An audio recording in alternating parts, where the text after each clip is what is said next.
اہل بیت کی خواتین کو گھما رہے تھے، ان کے پردے چھین لیے گئے تھے، تو اس وقت حضرت زینب آواز لگاتی تھی اپنے اہل بیت کی خواتین کو، اہل بیت کی بچیوں کو کہ کیا ہوا کہ ان بدبخت یزیدیوں نے تمہارے پردے چھین لیے، اللہ نے تمہیں قدرتی پردہ دیا ہے، اس پردے کا سہارا لو اور اپنے چہروں کو ان بدبختوں سے چھپائے۔ وہ یہ کہ اپنے بالوں کو اپنے چہروں کے سامنے ڈالو۔ اور حضرت سیدہ زینب، حضرت ام کلثوم، حضرت شہر بانو، حضرت سکینہ، جتنی ام رباب، جتنی خواتین اہل بیت تھی جن کو بھرے مجمع میں یہ بدبخت یزیدی گھما رہے تھے، یہ اہل بیت کی خواتینوں نے اپنے چہرے چھپانے کے لیے اپنے بالوں کو کھول کر اپنے چہروں کے سامنے ڈالے۔ مجھے بتائیے امام حسین کے گھر والوں نے تو ایسا پردہ کیا، اور ہم اہل بیت کی محبت کا دعویٰ کر رہے ہیں، لپسٹک لگا کر، سچ دھج کے، پاؤڈر لگا کے اپنے حسن کی نمائش کر رہے تھے۔ امام حسین کی روح خوش ہو رہی ہے۔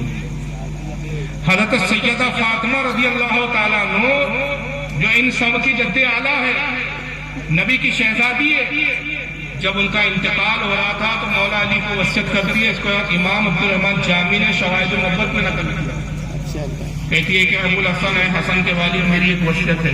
کیا وصیت ہے؟ کہا کہ میرے انتقال کی خبر کسی کو نہ دو، آپ میرے بیٹے حسن حسین، میرا غلام کمبر اور ایک سلمان فارسی جو 300 سال یا 250 سال کی عمر کی ضعیف العمر تھے، ان کو آپ چچا کہا کرتی تھی، یہ ان کے سامنے میں بے پردہ آیا کرتی تھی، یہی میرے جنازے میں رہے اور مجھے دفن کرے۔ صحابہ کو اطلاع نہ کرنا، اس لیے کہ جب اگر آپ انہیں اطلاع کریں گے تو وہ مجھے دیکھیں گے، اور قسم خدا کی جب سے میں نے ہوش سنبھالا میں کسی نبی کے صحابی کے سامنے نہیں آئی۔ یہ پردہ تھا خاطر جنت کا۔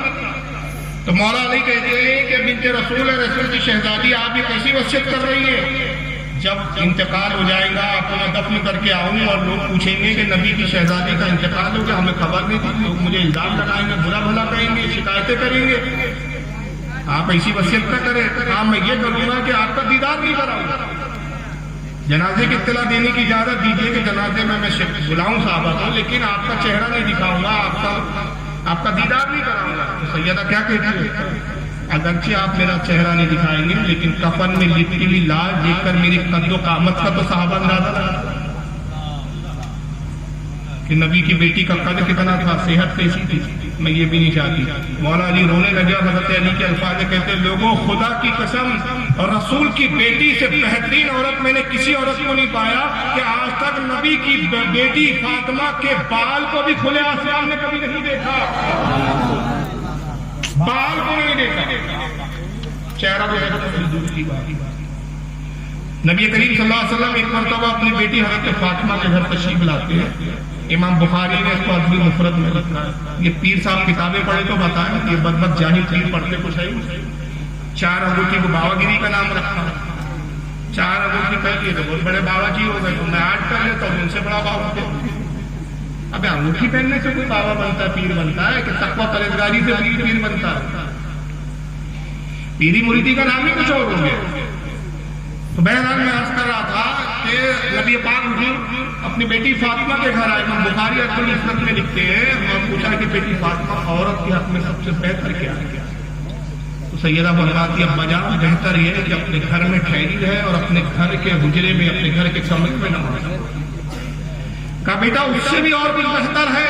ہاں عورت کے لیے بہتر یہ ہے کہ اپنے گھر کے اندرونی کمرے میں نماز پڑھے۔ کہا اس سے بھی بہتر کچھ ہے؟ کہا ہاں اس سے بہتر یہ ہے کہ اس کے گھر میں اگر طے خانہ ہو تو طے خانے میں نماز پڑھے۔ نبی نے اپنی بیٹی کی پیشانی کو بوسہ دیا، کہا فاطمہ مبارک ہو، تو نے عورت کی فطرت کو پہچان لیا اور اللہ رسول کو سے راضی۔ نبی کی بیٹی نماز طے خانے میں پڑھنے کی بات کر رہی ہے اور آپ نمائش کرنے کے لیے بازاروں میں نکلتے ہیں۔ نماز عبادت ہے، اس کو چھپ کے کرنے کا حکم دیا جا رہا ہے، اور ہماری ماں بہنیں ان دن نمائش کرتے پھر رہی ہے۔ امام حسین کی یاد منائی جا رہی ہے، استغفر اللہ۔ یہ امام حسین کے دل کو نقصان پہنچا رہے، تکلیف دے رہے خدا کی قسم۔ اور وہ جو تعزیے نکلتے ہیں آپ ڈر کے بول رہے تھے، میں ڈرتا نہیں ہوں کسی سے، زیادہ کیا ہوں اگلی بار بلاؤں گے نہیں آپ نے۔ تو وہی میں بتا رہا ہوں اسی مدعے پہ کہ یہ جو ہے تعزیہ لے کر گھومنا اور یہ کرنا، یہ سب آج کل نیم رافضی قسم کے لوگ نکلے ہیں، ان کو امام حسین کی یاد کی صرف تعزیہ ہی رہ گیا۔ اور سب سے زیادہ پھٹک یہی ہوتے ہیں کہ امام حسین کو مانتے تو قربانی کا جذبہ پیدا۔ تمہاری آواز تو حکومت کے خلاف نکلتی نہیں، اور امام کی پہچان یہ ہے کہ نا حق کے مقابلے میں حق بولنا. خاندان قربان کر دیا لیکن حق کو حق بولا, نا حق کو نا حق بولا. تمہاری تو تھیوری ہے یہ بھی ٹھیک یہ بھی ٹھیک, اور بات امام حسین کی کرتے ہیں. امام حسین کا فلسفہ یہی تھا, بد عقیدوں کے پیچھے نہ نماز پڑھیں گے. آپ کو کربلا کی بات معلوم ہے, یہ بتاتے نہیں, یہ پیر صاحب نہیں بتاتے, اس کو معلوم ہو تو بتایا بیچارہ. جب 10 عاشورے کی صبح نمودار ہوئی, فجر کی اذان دی, کس نے دی تھی فجر کی اذان؟ کربلا حضرت علی اکبر. نماز کون پڑھا رہا تھا؟ پہلے بیٹھ امام حسین. امام حسین امام تھے, علی اکبر مؤذن تھے. ایک طرف 72 لوگ نماز پڑھ رہے تھے اور دوسری طرف 22,000 کی جماعت ہے. وہ بھی نماز پڑھتے تھے, یزیدی بے نمازی نہیں تھے. وہ ٹوپی وہ بھی نہیں, وہ بھی امامیں پہنتے تھے, کبے وہ بھی لگاتے تھے. صحابہ کی بھی اولاد تین میں بھی 500 مفتی تھے ان کے اندر. امام تبری نے لکھا کہ 500 مفتی تھے یزیدیوں کی فوج میں, جنہوں نے نوز اللہ امام حسین کے خلاف فتویٰ دیا تھا کہ یزید کے خلاف, امیر کے خلاف کھڑا ہونا بغاوت اور باقی کی سزا قتل. وہ 22,000 کی نماز ہو رہی ہے. ابن زیاد, عمر ابن سعد جو امام بنا ہے, الشمر مردود مؤذن تھا. مگر پوری تاریخ دیکھیں گے کربلا کے کسی بھی مجاہد نے یہ نہیں کہا امام حسین سے حضور وہ بھی تو نماز پڑھ رہے ہیں, ویسی نماز پڑھ رہے ہیں, اسی طرح نماز پڑھ رہے ہیں, کیا دیڑھی کی الگ مسجد لے کے بیٹھے, چلیے بڑی جماعت میں ہم بھی شامل ہیں. کسی نے بولا نہیں, نہ امام نے جو بولا کہ وہاں جا کے پڑھ لو. امام نے الگ جماعت بنائی, الگ نماز قائم کی اور گویا در دیا میرے ماننے والوں وہ نا حق پر ہے, اور میں آج اپنی مختصر سی الگ جماعت بنا کر یہ سند اور یہ نظیر قائم کر رہا ہوں کہ جماعت کی تعداد مت دیکھو, پہلے امام کا عقیدہ دیکھو. لیکن آج کے جو پیر تازیہ باز ہیں ان کو وہابی چلتے ہیں, ان کو دیوبندی چلتے, ان کو شیعہ چلتے, ان کو کون نہیں چلتے, تو صرف ہم بریلوی. پتہ نہیں ان کا کیا گھر کا کھاتے بیٹھے.